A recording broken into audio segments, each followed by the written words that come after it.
నమస్తే, welcome to ABC news. ముందుగా headlines చూద్దాం.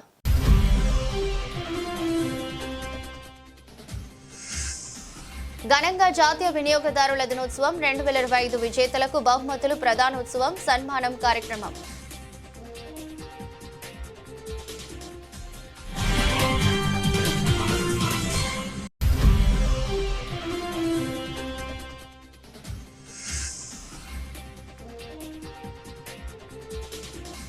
పార్టీ బలోపేతానికి కృషి చేయాలి. రూరల్ మండల బీజేపీ కార్యకర్తల సమావేశంలో ఎంపీ పురంధేశ్వరి.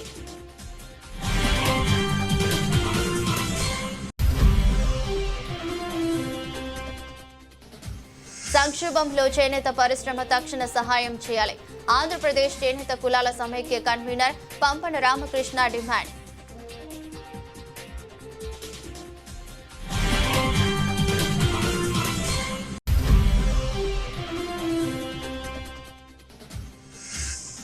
పార్టీ కష్టకాలంలో జిల్లా బాధ్యతలు చేపట్టి పార్టీకి పూర్వ వైభవం తీసుకొచ్చిన నాయకుడు జ్యోతుల నవీన్.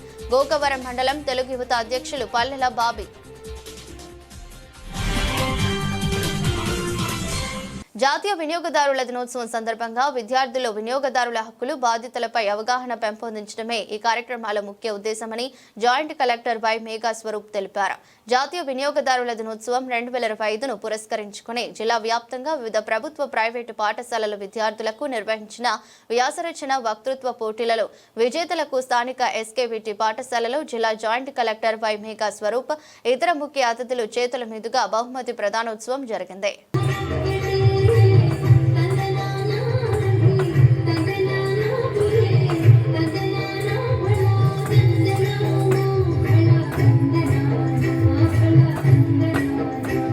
నమోస్తుతే అంటూ దీపలక్ష్మికి నమస్కరిస్తూ ఇక్కడ జ్యోతి ప్రజ్వలన చక్కగా సాగుతోంది.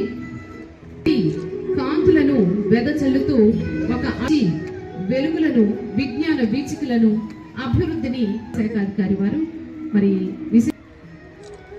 అనంతరావు గారు తెలియచేయండి. చక్కటి ప్రదర్శన ఇచ్చింది. మరి 25కు సంబంధించి సందేశాన్ని ఇవ్వాల్సిందిగా కోరుతున్నాము. సత్వర కేసుల పరిష్కారం అనే దాని గురించి మీరు చాలా సవివరంగా చెప్పడం జరిగింది. మేఘా స్వరూప్ ఐఏఎస్ కలెక్టర్ పౌర సరఫరాలు తూర్పుగోదావరి జిల్లా వారిని తమ విరుద్ధమైన వస్తువులను నివారిస్తాను, అన్యాయమైన ప్రోత్సహిస్తాను మరియు ఆన్లైన్లో వస్తువులు, పేలవమైన సేవలు మరియు వ్యతిరేకంగా నేను నా ఫిర్యాదు చేయడానికి కూడా ముందు. Right to be informed. మనం ఏదైనా ఒక ఐటమ్ లేదా ఏదైనా వస్తువు కొంటున్నప్పుడు దాని గురించి తెలుసుకునే హక్కు మీకు ఉంది. రిడ్రెసల్ అంటారు. అంటే ఏదైనా మనం మోసపోతే మీరు ఆ గ్రివెన్స్ నుంచి బయటికి రావడానికి మీరు రిడ్రెసల్ పొందే హక్కు కూడా మీకు ఉంది. దానికి మీరు ఇమీడియట్లీ కాంటాక్ట్ అయితే అంత త్వరగా మీరు దాని నుంచి బయటపడతారు. చాలామంది కొద్ది రోజులు వెయిట్ చేద్దాం, ఒక 2-3 డేస్ తర్వాత వాళ్ళు మళ్ళీ మనీ ఇస్తామంటున్నారు కదా, ఒక 2-3 డేస్ వెయిట్ చేద్దాం అంటే మోసపోయిన తర్వాత వాళ్ళు మిమ్మల్ని ప్యాసిఫై చేయడానికి చూస్తారు. ఒక 5-6 రోజులు మిమ్మల్ని కూల్ చేయడానికి. ఇప్పుడు సపోజ్ మీరు ఏదైనా ఫోన్పేలో ఇందాక డిఎస్పీ గారు చెప్పినట్టు మోసపోయిన తర్వాత వాళ్ళు వచ్చేస్తుంది మేడం 1 డే ఆగండి, 24 అవర్స్ ఆగండి, టెక్నికల్ ఇష్యూ ఉంది 48 అవర్స్ ఆగండి. ఆ టైంలో మీరు పంపించిన మనీని వాళ్ళు సెవరల్ ట్రాన్సాక్షన్స్, రిపీటెడ్ ట్రాన్సాక్షన్స్ చేసి ఆ అకౌంట్ని ఫ్రీజ్ చేసినా లాభం లేకుండా, ఆ అకౌంట్లో మనీ లేకుండా వాళ్ళు చేస్తారన్నమాట. క్లియర్గా కంప్లీట్ అవేర్నెస్ క్రియేట్ చేసుకోవడం అనేది చాలా అవసరం. ఏర్పాటు చేయడం జరిగింది. దాన్ని మన growing economy, digital economy, e-commerce అవన్నీ దృష్టిలో పెట్టుకొని మళ్ళీ 2019లో కొత్త చట్టంని ప్రవేశపెట్టి దాన్ని పాస్ చేయడం జరిగింది. ఈ చట్టం ద్వారా ఈ-కామర్స్ లావాదేవీలు కూడా చట్ట పరిధిలోకి తీసుకువచ్చి వినియోగదారులకు మరింత రక్షణ కల్పించడానికి ముందుబాట వేయడం జరిగింది. ఒక థీమ్ వచ్చి డిజిటల్ న్యాయపాలన ద్వారా సమర్థ సత్వర పరిష్కారం. అంటే through digital platform speedy redressal, ఇందాక మన జడ్జి గారు చెప్పినట్టు 3 monthsలో జరుగుతున్న రిడ్రెసల్ని ఇంకా త్రూ డిజిటల్ మీన్స్తో ట్రాక్ చేసుకునేలాగా కన్జ్యూమర్ కూడా వాళ్ళ కంప్లైంట్ పిటిషన్ స్టేటస్ అండ్ దాన్ని స్పీడీగా డిస్పోజ్ చేసే ప్రక్రియగా ఈసారి థీమ్ని ఏర్పాటు చేయడం జరిగింది. ప్రజల వినియోగమే ఉత్పత్తికి, ఉపాధికి, ప్రభుత్వ ఆదాయానికి పునాది. సో బాధ్యతమైన వినియోగదారుడు కొనుగోలు విషయంలో బిల్లులు తీసుకోవడం వల్ల దేశ ఆర్థిక వ్యవస్థ మరింత బలోపేతం చెందుతుంది. ఈ సందర్భంగా వినియోగదారులు బాధ్యతలను కూడా గుర్తు చేసుకోవాల్సి విజ్ఞప్తి చేస్తున్నాను. అంటే మనకు హక్కులు, మనం ఫస్ట్ మన రైట్స్ని ఎన్ఫోర్స్ చేసుకోవాలంటే మనకు తెలియాలి. మన రైట్స్ అన్నవి మనకు చట్టం ద్వారా ఏమేమి ఉన్నాయని ఒక వినియోగదారుడిగా మనకు తెలుసుకోవాలి. ఇందాక చెప్పినట్టు ఈ చట్టం ఏదైతే నేను చెప్పానో దాంట్లో ఒక వినియోగదారుడికి ఎలాంటి రైట్స్ ఉంటాయి. ఇందాక ఆర్డీఓ గారు కూడా 6 అంశాలు చెప్పారు. Right to be heard, right to be informed అని ఇట్లా వివిధ అంశాలు. అంటే యాజ్ ఎ వినియోగదారుడికి మీకు క్వశ్చన్ చేసే అధికారం ఉంది. అంటే మీరు డబ్బులు ఇచ్చి ఒక వస్తువు కొంటున్నప్పుడు దానికి నాణ్యతగా ఆ వస్తువు ఉండాలి. ఆ వస్తువుకి తగిన ISI మార్కు, ఏవైతే స్టాండర్డ్స్ వాళ్ళు పొందారో, క్వాలిటీ స్టాండర్డ్స్, అవన్నీ కూడా ఆ వస్తువుకి ఉండాలి. ఎక్కడైనా లోపం అని మీకు అనిపిస్తే మీకు ఆ ప్రశ్నించే అధికారం ఉంది. ఆ అధికారాన్ని ఏదైతే మీరు ఎన్ఫోర్స్ చేసుకోవాలో వివిధ ఫోరమ్స్, డిస్ట్రిక్ట్ కోర్ట్స్ ఉన్నాయి, కన్జ్యూమర్ కోర్ట్స్ ఉన్నాయి, మనకు స్టేట్ లెవెల్ కన్జ్యూమర్ ఫోరమ్స్ ఉన్నాయి, మనకు హైకోర్ట్స్, సుప్రీంకోర్టు స్థాయి వరకు కూడా కొన్ని కేసులు వెళ్ళి కన్జ్యూమర్స్ గెలుచుకొని వచ్చిన స్కామ్ ఈ మధ్య సైబర్ క్రైమ్ చాలా ఎక్కువైపోయిందండి. అందులో ఏంటంటే మీ నంబర్ కానీ లేకపోతే మీ డీటెయిల్స్, మీ ఆధార్ నంబర్ కానీ ఏదైనా సరే ఒక ఫలానా నేరంలో భాగంగా మీరు ఉన్నారు, సో మిమ్మల్ని మేము ఇంటరాగేట్ చేయాలి ఆన్లైన్ అని చెప్పి పోలీస్ డ్రెస్లో ఒక వ్యక్తి మీకు వీడియో కాల్ చేస్తారు అండ్ వాళ్ళు మిమ్మల్ని డిజిటల్ అరెస్ట్ చేస్తున్నామని చెప్తారు. దానికి మీరు బెంబేలు పడిపోయి మీ డీటెయిల్స్ అన్నీ ఇవ్వటం కానీ లేకపోతే నన్ను దీంట్లో నుంచి తప్పించండి, నేను మీకు ఎంతైనా ఇచ్చుకుంటాను లాంటి డిమాండ్స్ పెట్టేసి వాళ్ళు మీ దగ్గర నుంచి డబ్బులు కాజేస్తున్నారు. దయచేసి గుర్తుపెట్టుకోండి, పోలీసులు ఎప్పుడూ కూడా ఆన్లైన్ ఇంట్రాగేషన్ కానీ ఆన్లైన్ అరెస్టులు కానీ చేయాలి. ఏర్పాటు చేసుకోవడానికి గల సందర్భం ఏంటి అంటే జాతీయ వినియోగదారుల దినోత్సవం. ఎందుకు మనము ఈరోజు December 24నే జాతీయ వినియోగదారుల దినోత్సవం జరుపుకోవాలి అంటే, మేడం ఇందాక చెప్పినట్టుగా మనకి మొట్టమొదటిసారిగా 1986లో కన్జ్యూమర్ ప్రొటెక్షన్ యాక్ట్ అనేది పార్లమెంటులో ప్రవేశపెట్టబడి చట్టంగా రూపొందింది ఈ December 24నే. కాబట్టి ఈ December 24ని పురస్కరించుకొని మనము ఈ జాతీయ వినియోగదారుల దినోత్సవం జరుపుకుంటున్నాం. అయితే మనకి ఈ December 24న ఈ దినోత్సవాన్ని పురస్కరించుకొని మనకి భారత ప్రభుత్వం వారు, అంటే యాక్చువల్గా ఈ కన్జ్యూమర్ అఫైర్స్, వినియోగదారుల వ్యవహారాలు అనేది ఒక పెద్ద శాఖ అన్నమాట. ఈ శాఖ మనకి ministry of consumer affairs, food and public distribution అనేది ఒక భారత మంత్రిత్వ శాఖ ద్వారా ఈ కన్జ్యూమర్లకి సంబంధించినటువంటి కార్యక్రమాలన్నీ, వాళ్ళలో అవేర్నెస్ క్రియేట్ చేయడము, అనేక ప్రోగ్రామ్స్ అన్నీ కూడాను వారి ఆధ్వర్యంలో అన్ని స్టేట్స్లో కూడా జరుగుతుందన్నమాట. అదే మన స్టేట్కి వచ్చేసేటప్పటికి consumer affairs, food and civil supplies department ద్వారా ఈ కార్యక్రమాలు జరుగుతాయి. అయితే మనకి ఈ కన్జ్యూమర్ అనేవాడు, వినియోగదారుడు అనేవాళ్ళు ఒక శాఖకే, సివిల్ సప్లైస్ శాఖకే పరిమితం అని కాదు. మనకి ఈ సెలబ్రేషన్స్ అనేవి కూడాను మనం అన్ని శాఖల సమన్వయంతో కూడా ఈ సెలబ్రేషన్స్ జరుపుకుంటాం అన్నమాట. అంటే మనకి ఈ నేషనల్ కన్జ్యూమర్ డే సందర్భంగా ఒక వీక్ లాంగ్ సెలబ్రేషన్స్ జరుపుతాం. ఎందుకు జరుపుతామంటే ఈ వీక్ లాంగ్ సెలబ్రేషన్స్ అన్నిటిలో కూడాను వినియోగదారులకి అవేర్నెస్, అవగాహన పెంపొందించడం కోసము జరుపుతాం. వివరించారు ఈ యొక్క చట్టం ఏ విధంగా వచ్చింది, ఎప్పటి నుంచి ఆరంభంలో ఉంది, ఏమేమి అందులోకి వస్తాయనే విషయాలు డిఎస్ఓ మేడం గారు తెలియజేశారు. సో అది ఆ విధంగా చూసినట్లయితే 1986లో the consumer protection act was enacted in the parliament. Later on Narendra Modi garu ప్రధానమంత్రి అయిన తర్వాత 2019లో ఈ యొక్క యాక్ట్ని మళ్ళీ 2019 యాక్ట్గా రిపీల్ చేయబడింది. సో ద మెయిన్ డిఫరెన్సెస్ ఏంటి అంటే ఈ కామర్స్ అనేది తీసుకురావడం జరిగింది. ఈ కామర్స్ ఎందుకు తెచ్చారు అంటే ప్రజెంట్ ట్రెండ్ చూసినట్లయితే ప్రతి ఒక్కరు కూడా ఆన్లైన్ షాపింగ్ చేస్తూ ఉన్నారు. అమెజాన్, ఫ్లిప్కార్ట్, వాల్మార్ట్ ఇవన్నిట్లో కూడా ఆన్లైన్లో కొనుక్కుంటూ ఉన్నారు. చాలా వరకు మోసాలు జరుగుతూ ఉన్నాయి. ఒక ప్రొడక్ట్ కొంటే ఆ ప్రొడక్ట్ బదులుగా వేరే ప్రొడక్ట్ వస్తూ ఉంది. సో ఆ టైంలో ఏం చేయాలో తెలియక చాలా మంది బాధపడుతూ ఉన్నారు. సో అలాంటి వాటి కోసం ఏం చేశారంటే ఈ-కామర్స్ని యాడ్ చేయడం, అదేవిధంగా ఈ కంప్లైంట్ ఎక్కడైతే ఉన్నాడో, ఏ ప్రదేశంలో అయితే ఉన్నాడో ఆ ప్రదేశంలోనే కేసు వేసే విధంగా, ఆ ప్రదేశంలో ఉంటూనే కంప్లైంట్ ఇచ్చే విధంగా చేయడం జరిగింది. ప్రజా సమస్యలు పరిష్కరించడం ద్వారా పార్టీ బలోపేతానికి కార్యకర్తలు కృషి చేయాలని బీజేపీ రాష్ట్ర పూర్వ అధ్యక్షురాలు ఎంపీ దగ్గుపాటి పురంధేశ్వరి పిలుపునిచ్చారు. రాజమహేంద్రవరం రూరల్ 3వ మండల నాయకులు, కార్యకర్తలు, బూత్ కమిటీలు, భక్తి కేంద్రాలతో ధవళేశ్వరం కాటన్ మ్యూజియంలో బుధవారం ఉదయం ఏర్పాటు చేసిన ముఖాముఖి సమావేశంలో పాల్గొన్నారు. ముందుగా డెల్టా రూపశిల్పి సర్ ఆర్థర్ కాటన్ విగ్రహానికి ఎంపీ పురంధేశ్వరి పూలమాలలు వేసి భక్తాంజలి ఘటించారు. నాయకులు కార్యకర్తలతో కలిసి అల్పాహారం స్వీకరించారు. అందరితో కలిసి నేలపైనే కూర్చొని పేరు పేరున అందరి వివరాలు, సాధక బాధకాలు అడిగి తెలుసుకున్నారు. పలు విషయాలు చర్చించారు.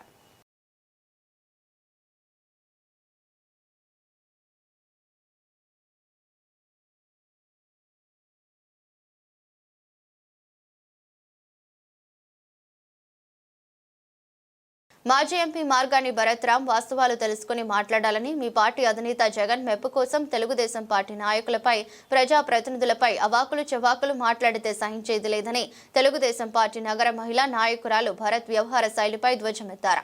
స్థానిక ప్రెస్ క్లబ్ లో బుధవారం తెలుగుదేశం పార్టీ రాజమండ్రి పార్లమెంట్ మహిళా కమిటీ అధ్యక్షురాలు మాలె విజయలక్ష్మి మాట్లాడుతూ, ఆదిరెడ్డి వాసు కుటుంబానికి రాజకీయ వారసత్వ చరిత్ర ఉందని, నిత్యం ఆ కుటుంబం ప్రజా జీవితంలో మమేకమై ఉంటుందన్నారు.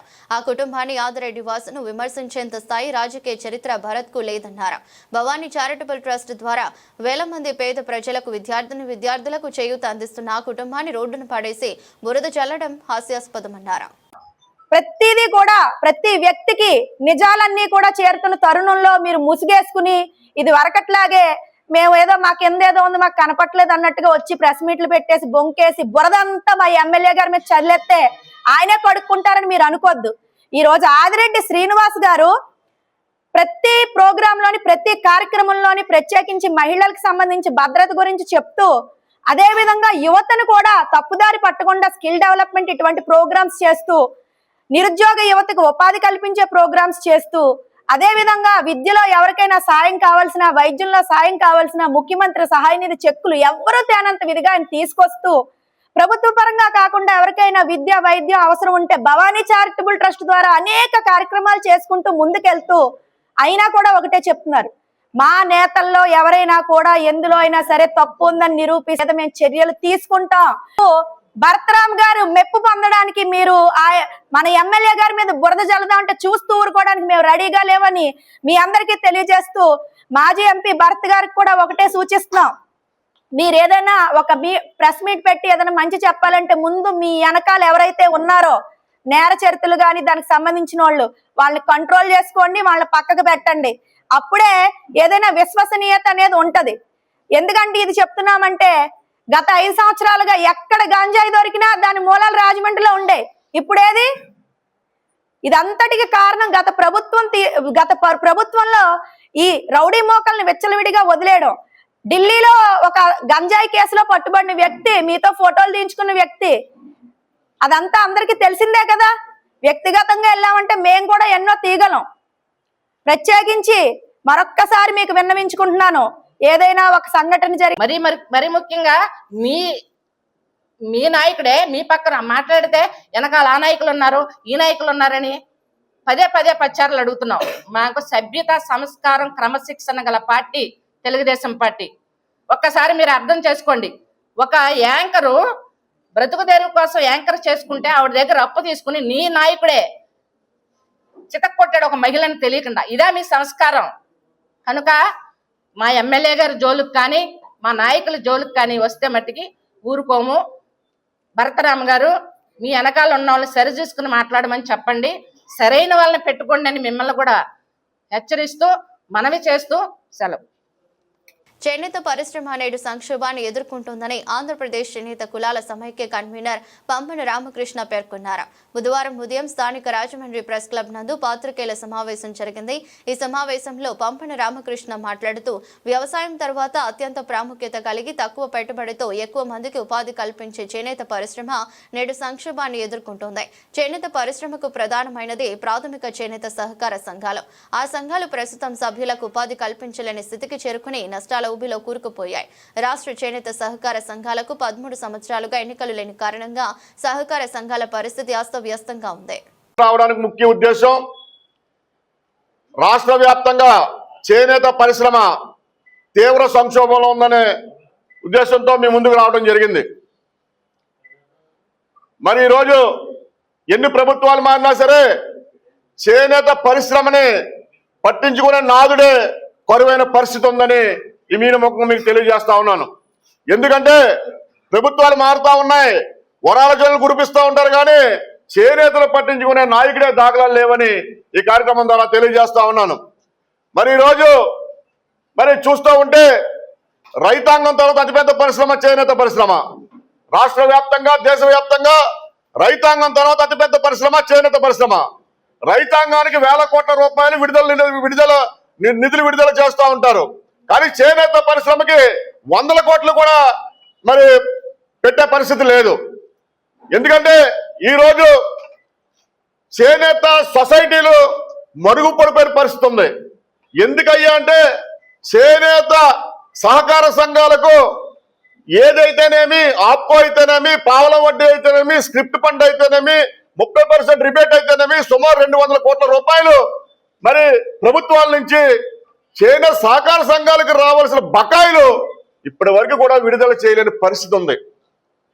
దీని ద్వారా చేనేత రంగం కుంటుపడే పరిస్థితి ఉందని చాలా భయాందోళనలో ఉన్నాం చేనేత కార్మికులు, చేనేత కళాకారులు. తద్వారా ఈరోజు మరి సుమారు ఆప్కో నుంచి మొత్తం 200 కోట్ల రూపాయలు బకాయిలు ఉన్నాయి.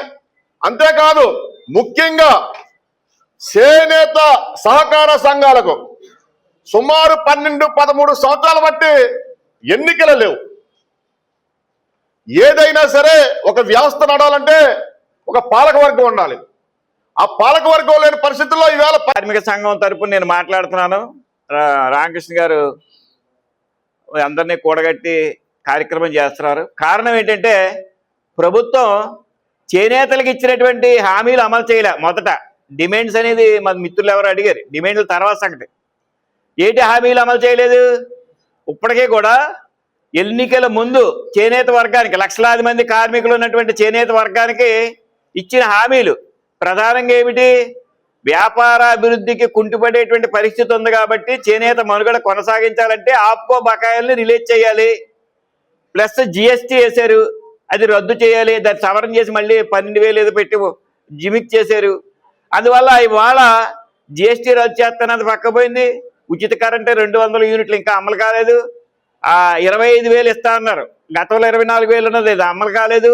ప్లస్ అది కాక ప్రధానంగా ఏంటంటే ఎంత 1,000 కోట్లు అక్కల ముందు ఈ సమస్య చేస్తే 500 కోట్లు ప్రభుత్వం రిలీజ్ చేసి ఫండ్ పెట్టి చేస్తే లక్షలాది చేనేత కార్మికులకి బతుకు తెరువు ఉంటుంది, సొసైటీలు నిలబడతాయి. ఇవాళ వాళ్ళు మనకి బకాయిగా ఇవ్వాల్సిన యాన్ సబ్సిడీగా ఇవ్వాల్సింది 36 కోట్లు బకాయి ఉంది ప్రభుత్వం నుంచి రావాల్సినటువంటి. రిబేట్ కింద ఇట్లా అన్నది 45,96,000 రూపాయలు బకాయి ఉంది ఇవ్వాల్సినటువంటిది. ఇవన్నీ బకాయిలు. తృప్తి ఫండ్ గత ప్రభుత్వం ఇవ్వలేదు, చంద్రబాబు నాయుడు ఉన్నప్పుడు బకాయిది. మళ్ళీ మధ్యలో వైసీపీ వచ్చింది, ఆ బకాయి అలా ఉండిపోయింది. వీడు కూడా పెంచి దాన్ని ప్రథమం చేశాడు. 19 కోట్లు ఉంది తృప్తి ఫండ్. అలాగే మార్కెట్ ఇన్వెస్ట్మెంట్ ఇదే స్కీమ్ కింద ఉన్నటువంటిది 21 కోట్లు. ఇవన్నీ కూడా అంత సులభమే. ఆయన వేల కోట్లు రాజధాని అభివృద్ధికి రకరకాల ప్రణాళికలు చెప్పినటువంటి చంద్రబాబు నాయుడు గారు కూటమి ప్రభుత్వం ఇవాళ వీళ్ళందరికీ 200 కోట్లు అయితే బాకీలు తీరుతాయి. ఆప్కో ఇటీ సరుకు కొన్నారు, సొసైటీస్ దగ్గర తీసుకున్నటువంటి సరుకు. ఆ సరుకు తీసుకున్నటువంటి సరుకుకి డబ్బులు ఇస్తలా, బకాయి పెట్టేశారు ఏడాది బట్టి. ఈ సొసైటీలు ఇచ్చినటువంటి సరుకుకి డబ్బులు ఇవ్వకపోవడం వల్ల బ్యాంకులకు ఉన్నటువంటి అప్పుల మీద సొసైటీలు అప్పుల భారం అయిపోయి పనిచేసేటువంటి చేనేత కార్మికుడు కూడా మజూరు ఇవ్వలేనటువంటి పరిస్థితుల్లో ఆకల చావులతో ఆత్మహత్యలు చేసుకున్నారు, అప్పుల పాలైపోయి. అది కూటమి ప్రభుత్వం గమనించాలని చెప్పేసి చేనేతలు మొత్తం రాష్ట్ర వ్యాప్తంగా ఐక్యం అవుతున్నారు. ఇవాళ వారికి ఇవ్వాల్సినటువంటి ప్రధానమైనటువంటి 200 కోట్లు అయితే ఆప్కో 200 కోట్ల దాకా బకాయి ఉంది. అవి ఈ ఒత్తిడి వల్ల మొన్న రేఖారాణి గారు అనే ఆవిడ కమిషనర్ చేనేతకి, ఆవిడ రిలీజ్ చేశారు. 80 కోట్ల రూపాయలు ప్రభుత్వం నుంచి రిలీజ్ అయింది. 30% బాకీలు తీరుస్తామన్నారు. అవి ఇంకా ప్రాసెస్ లో జరుగుతూ ఉన్నాయి. అందువల్ల ఈ ప్రభుత్వానికి విజ్ఞప్తి చేసేది ఏంటంటే, 1000 కోట్లు లేవు చేనేతకి, వేల కోట్లు అభివృద్ధికి చేయడానికి చెప్తే 5000 కోట్లు 2000 కోట్లు పెట్టినా గగనం. 200 కోట్లే కేంద్రం పెట్టింది. ఎంత చిన్న చూపు చేనేత మీద. లక్షలాది కార్మికులు ఉన్నటువంటి చేనేత కుటీర పరిశ్రమ వ్యవసాయం తర్వాత ఇవాళ దీన్ని అదల్పాదాలని నొక్కేస్తున్నారు, పవర్ లూమ్ని ప్రోత్సహిస్తున్నారు. మేము చెప్తున్నాం పవర్ లూమ్ అయినా ఇందులో పనిచేస్తారు, కానీ చేనేత మగ్గాన్ని నమ్ముకొని ఇదే వృత్తిగా పనిచేసి వేరే పనులు చేయలేనటువంటి కుటుంబాలు ఈ మన జిల్లాలో ఉన్నాయి. అలాగే మన ఉమ్మడి తూర్పుగోదావరి జిల్లాలో ఉన్నాయి, రాష్ట్రంలో ఉన్నాయి. అందువల్ల వాళ్ళని ఆదుకోవాలంటే మీరు ముందు చేనేత పని నువ్వేదో ఇది ఇచ్చేటువంటి స్కీమ్స్ కాదు, మాకు పని కల్పించు, ఆ పని నుంచి మేము పొందుతాం ఆదాయాన్ని అని చెప్తున్నారు. ఇవాళ కూటమి ప్రభుత్వం అందిస్తున్న స్పోర్ట్స్ కోటాను ప్రతి క్రీడాకారులు ఒకరు వినియోగించుకోవాలని డీసీసీబీ చైర్మన్ కాకినాడ జిల్లా జనసేన పార్టీ అధ్యక్షులు తుమ్మల రామస్వామి బాబు తెలిపారు. బుధవారం పెద్దాపురం పట్టణంలో లూథరన్ హై స్కూల్ వద్ద జరిగిన Andhra Pradesh district cross country championship కార్యక్రమంలో స్థానిక శాసనసభ్యులు నిమ్మకాయల చినరాజప్ప గారితో పాల్గొని ఆయన 5 కిరణ్ జెండా ఊపి ప్రారంభించారు. అనంతరం లూథరన్ హై స్కూల్లో ఏర్పాటు చేసిన సభా ప్రాంతంలో క్రీడాకారులను ఉద్దేశించి మాట్లాడారు. స్పోర్ట్స్ కోటాలో ఉన్నత చదువులు చదివి క్రీడల్లో రాణించిన క్రీడాకారులకు ప్రభుత్వ అవకాశాలు ఎటువంటి వ్రత పరీక్ష లేకుండా క్రీడల్లో మొదటి స్థానంలో ఉంటే 5% రాయితీతో ఉద్యోగాలు సాధించవచ్చని తెలిపారు. ఉదయం చూస్తా ఉన్నాం, ఉదయం 7 గంటలకు వచ్చింది. ఇప్పుడు సుబ్రహ్మణ్యం గారికి కానీ లేదా రంగా గారికి కానీ ఇక్కడ ఉన్నటువంటి అక్కడెక్కడ మేడం గారు అథ్లెటిక్ ఆవిడ ఎక్కడి నుంచి వచ్చారు స్టేట్ లో. అందరూ ఏంటంటే మాకు ఉద్యోగాలు వచ్చాయి కదా రిలాక్స్ గా ఉందామని 102 తప్పించి 99 మంది పీఈటీలు నేను చిన్నప్పటి నుంచి చూస్తా ఉన్నాను.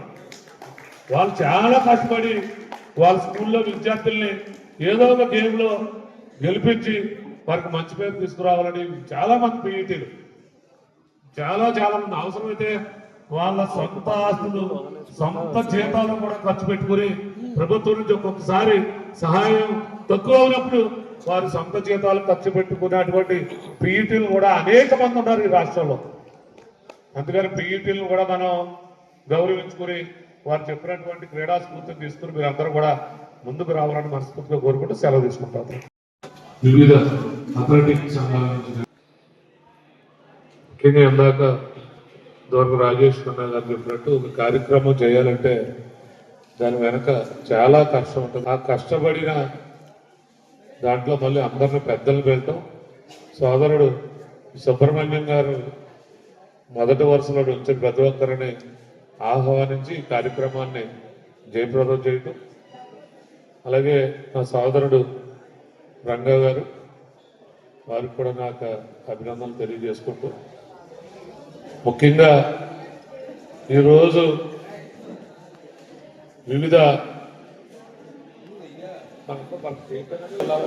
ఈరోజు ఉదయం పెద్దలు రాజా సూర్యబాబురాజు గారు ఎడ్సిల్ ఎస్పీ గారు ఉదయం 7 గంటలకి మరి జెండా ఊపి మీరు అందరూ సక్సెస్ అవ్వాలని కార్యక్రమం ప్రారంభించుకోవటం. మీరు అందరూ కూడా ఈరోజు ఎవరైతే ఈరోజు పార్టిసిపెంట్గా పాల్గొన్నారో ఇందులో విజేతలు అయిన వారు త్వరలోనే మన పండగ అనంతరం రాంచీలో ఇది జాతీయ నేషనల్ మీట్ రాంచీలో జరుగుతుందని పెద్దలు చెప్తా ఉన్నారు.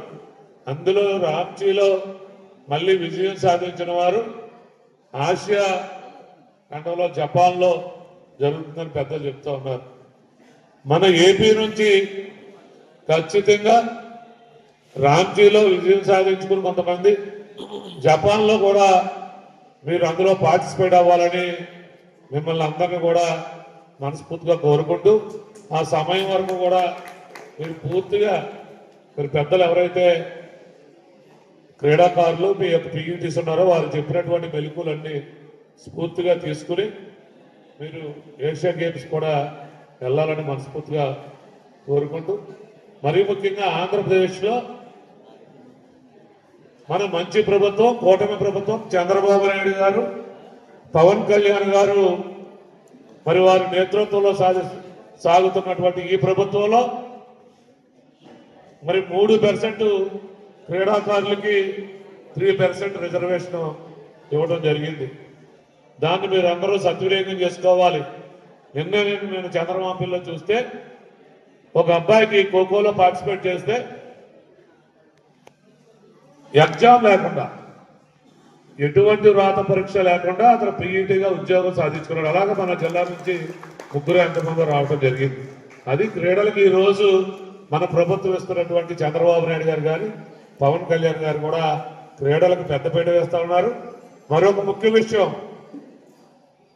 ఎక్కడా దేశంలో ఎక్కడా లేని విధంగా మన ముఖ్యమంత్రి చంద్రబాబు నాయుడు గారు మరి అథ్లెటిక్స్ కి ఎవరైనా ఒలింపిక్స్ లో మరి విజయం సాధించుకొస్తే ఎంత పెద్ద మొత్తం మన రాష్ట్రం ఇచ్చినంత పెద్ద మొత్తం ఏ రాష్ట్రం ఇవ్వలేదు.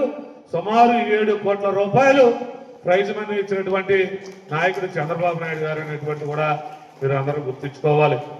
మరి ఎన్ని అవకాశాలు ఇస్తున్నటువంటి మన ఆంధ్రప్రదేశ్ ప్రభుత్వంలో ఉన్నటువంటి మీరందరూ కూడా మరి క్రీడల్ని మంచి మార్గంలో మలుచుకుంటే మీ యొక్క భవిష్యత్తు కూడా బంగారు భవిష్యత్తుగా మారడానికి అవకాశం ఉంటుంది. కాబట్టి మన ఆంధ్రప్రదేశ్ ఈరోజు ఈ కూటమి ప్రభుత్వం తీసుకున్నటువంటి నిర్ణయాలు మీరు అందరూ కూడా వాడుకోవాలని మనస్ఫూర్తిగా కోరుకుంటూ, మరియు పార్టీ కష్టకాలంలో ఉన్నప్పుడు జిల్లా బాధ్యతలు చేపట్టి పార్టీకి పూర్వ వైభవం తీసుకొచ్చిన నాయకుడు జ్యోతుల నవీన్ అని గోకవరం మండలం తెలుగు యువత అధ్యక్షులు పల్లెల బాబీ అన్నారు.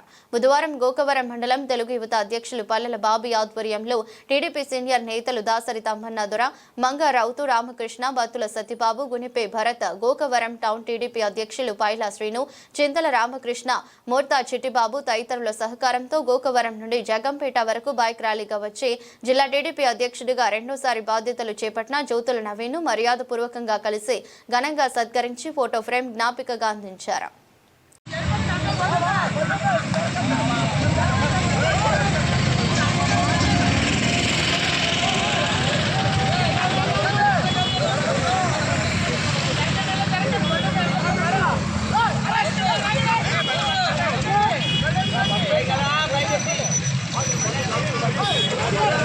బొల్లట్టు కడతారా రా బాబు.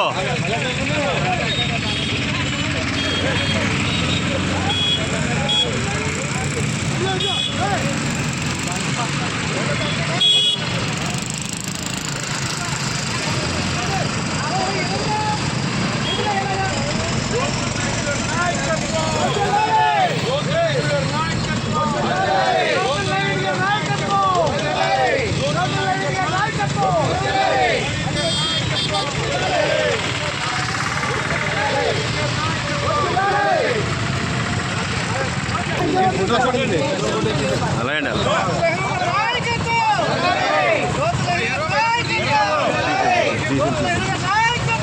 ఈ రోజున గోకవరం యూత్ పల్లెల బాబీ గారు ఆధ్వర్యంలో మరి గోకవరం మన పెద్దలైన తమ్మందర్ గారు, మంగళరామ గారు, మిగిలిన అందరూ కూడా కలిసి జ్యోతుల నవీన్ గారు మా జిల్లా ప్రెసిడెంట్ ఇచ్చినందుకు అందరం కలిసి ర్యాలీ వెళ్ళడం జరుగుతుంది.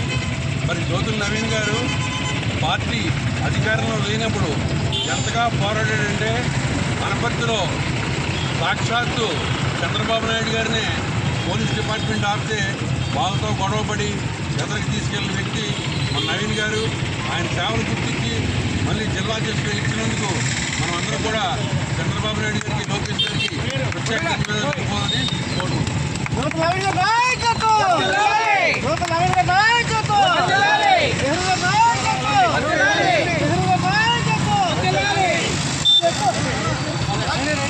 వార్తలు ముగించే ముందు మరోసారి హెడ్లైన్స్.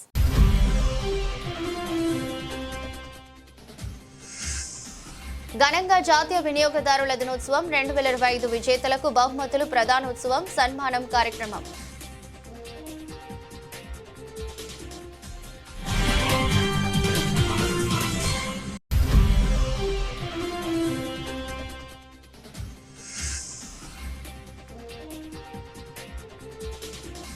పార్టీ బలోపేతానికి కృషి చేయాలి. రూరల్ మండల బీజేపీ కార్యకర్తల సమావేశంలో ఎంపీ పురంధేశ్వరి.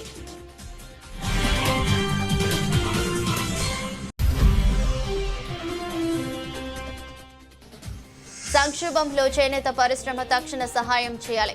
ఆంధ్రప్రదేశ్ చేనేత కులాల సమైక్య కన్వీనర్ పంపన రామకృష్ణ డిమాండ్.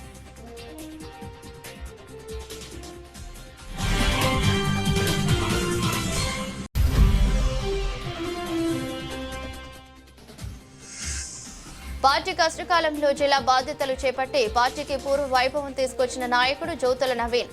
గోకవరం మండలం తెలుగు యువత అధ్యక్షులు పల్లెల బాబీ.